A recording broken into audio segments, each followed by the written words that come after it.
ചില ആളുകളിലും ഒത്തിരി നാളുകളായിട്ട് കണ്ടുവരുന്ന ഈ ചില കാര്യങ്ങൾ, ഞാനിത് എടുത്ത് പറയുന്ന കാര്യങ്ങൾ, അത് ഒത്തിരി നാളുകളായിട്ട് ഉണ്ടെന്നുണ്ടെങ്കിൽ അവർ ഉടനെ ഒരു ഡോക്ടറെ കാണണം. കാരണം എന്താണെന്ന് വെച്ചാൽ നമ്മൾ വിചാരിക്കുന്ന ഒരു ചെറിയ ചെറിയ കാര്യമാണെന്ന് ഓർക്കുന്നത്. പക്ഷേ ഒത്തിരി നാളുകളായിട്ട്, അതായത് ഒത്തിരി നാളെന്ന് ഉദ്ദേശിക്കുന്നത് 2 ആഴ്ച തൊട്ട് 3 മാസം, 1 കൊല്ലം അങ്ങനെയൊക്കെ ഉള്ള പ്രശ്നങ്ങളാണെങ്കിൽ അവർ വളരെ ശ്രദ്ധിക്കേണ്ട ഒരു കാര്യം. ആദ്യത്തെ കാര്യം എന്ന് പറയുന്നത് രക്തക്കുറവ്.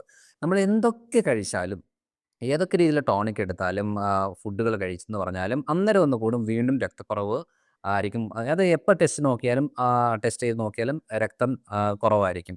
എപ്പോഴും വിളർച്ചയായിരിക്കും, ക്ഷീണമായിരിക്കും, ബുദ്ധിമുട്ടായിരിക്കും അവർക്ക്. അപ്പോൾ അങ്ങനെയുള്ള രക്തക്കുറവുള്ള കണ്ടീഷൻ, അതായത് 1 മാസത്തിലധികമായിട്ട് ഉള്ള ആളുകൾ. രണ്ടാമത്തെന്ന് പറയുന്നത് നമ്മൾ ഈ ശ്വാസം മുട്ടലും ബുദ്ധിമുട്ടും പ്രയാസം കൊണ്ട് ചിലപ്പോൾ ഈ ചുമയ്ക്കുമ്പം കഫത്തിൻ്റെ കൂടെ രക്തം വരുന്നത്. ചില കഫത്തിൽ നമ്മൾ നോക്കുമ്പോൾ കഫത്തിലെ രക്തത്തിൻ്റെ സ്പോട്ടുകൾ കാണാം. അങ്ങനെയുള്ള കണ്ടീഷന് ഒത്തിരി നാളുകളായിട്ടുണ്ടെന്നുണ്ടെങ്കിൽ നമ്മൾ ഡോക്ടറെ കാണേണ്ടതാണ്. അടുത്തതെന്ന് പറയുന്നത് യൂറിനറി ഒബ്സ്ട്രക്ഷൻ. അതായത് ഒരു 60 50, 60 വയസ്സാകുന്ന സമയത്ത് പുരുഷന്മാരിൽ ഏറ്റവും കൂടുതൽ കണ്ടുവരുന്ന ഒരു പ്രശ്നമാണ് പ്രോസ്റ്റേറ്റ് എൻലാർജ്മെന്റ് സംഭവിക്കും. അപ്പോൾ എന്ന് പറഞ്ഞാൽ നമുക്ക് ഇടയ്ക്കിടയ്ക്ക് യൂറിൻ പാസ് ചെയ്യണം എന്നുള്ളൊരു ആഗ്രഹം തോന്നും.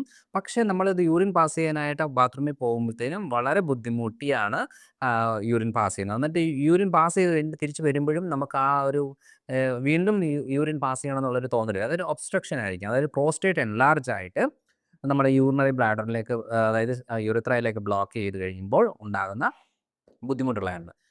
അതായത് പിന്നെ വരുന്നൊരു കാര്യം എന്ന് പറഞ്ഞാൽ ക്രോണിക് കോൺസ്റ്റിപ്പേഷൻ, ക്രോണിക് ഡയറിയ. അത് ഒത്തിരി നാളുകളായിട്ട് നമുക്ക് എന്താ പറയുക മലമുറുകോ, അതായത് നമ്മൾ അതിന് വേണ്ടിയിട്ട് എന്തെങ്കിലും മരുന്ന് കഴിക്കുമ്പോൾ മാത്രമേ ഒരു നോർമൽ രീതിയിലേക്ക് പോകുന്നുള്ളൂ. ടോയ്ലറ്റിൽ പോകാൻ പറ്റുന്നുള്ളൂ എന്നുണ്ടെന്നുണ്ടെങ്കിലും അതൊരു പ്രശ്നമാണ്. അതേപോലെ തന്നെ ഡയേറിയ. ഡയേറിയ എന്ന് പറയുന്നത് നമ്മുടെ ലൂസ് മോഷൻ ആയിട്ട് എപ്പോൾ നമ്മൾ എന്ത് ഭക്ഷണം കഴിച്ചാലും, എത്ര ശ്രദ്ധിച്ചാലും, എങ്ങനെയൊക്കെ നമ്മൾ കെയർ എടുത്തെന്ന് പറഞ്ഞാലും നമുക്ക് ഒത്തിരി നാളുകളായിട്ട് ഇങ്ങനെ ലൂസ് മോഷൻ ആണ് എന്നുണ്ടെന്നുണ്ടെങ്കിൽ അവരും വളരെ ശ്രദ്ധിക്കേണ്ട ഒരു കാര്യമാണ്. പിന്നെ ഉണ്ടാവുന്നൊരു കാര്യം എന്ന് പറയുന്നത് നമ്മുടെ സ്കിൻ പാച്ചസ്. സ്കിൻ പാച്ചിൻ്റെ മെയിനായിട്ടുള്ള രീതി എന്ന് പറഞ്ഞാൽ നമ്മുടെ സ്കിന്നിൻ്റെ ഏതെങ്കിലും ഒരു ഭാഗത്ത് ഒരു ബ്രൗൺ കളറോ വൈറ്റ് കളറോ ആയിട്ട് പാച്ചുകൾ കാണുന്നു. അതായത് മറുക് പോലെ. അത് പിന്നെ അത് എക്സ്പാൻഡ് ചെയ്ത് വലുതായിട്ട്, വലുതായിട്ട്, വലുതായിട്ട് വരുന്ന ആ ഒരു കണ്ടീഷനുണ്ട്. ആ ഒരു കണ്ടീഷനാണ് നമ്മൾ അങ്ങനെയാണെന്നുണ്ടെങ്കിൽ ഉടനെ ഒരു ഡെർമറ്റോളജിസ്റ്റിനെ കാണണം. പിന്നെയുള്ളത് നമ്മുടെ ഇപ്പോൾ തൊണ്ടയുടെ ഇതാണെന്നുണ്ടെങ്കിൽ ഓരോ ദിവസം പോകുന്നതനുസരിച്ച് നമ്മുടെ സൗണ്ട് ഇങ്ങനെ കുറഞ്ഞുകൊണ്ട് വരും. ഒരു ഹസ്കി സൗണ്ടായിട്ട് വരും.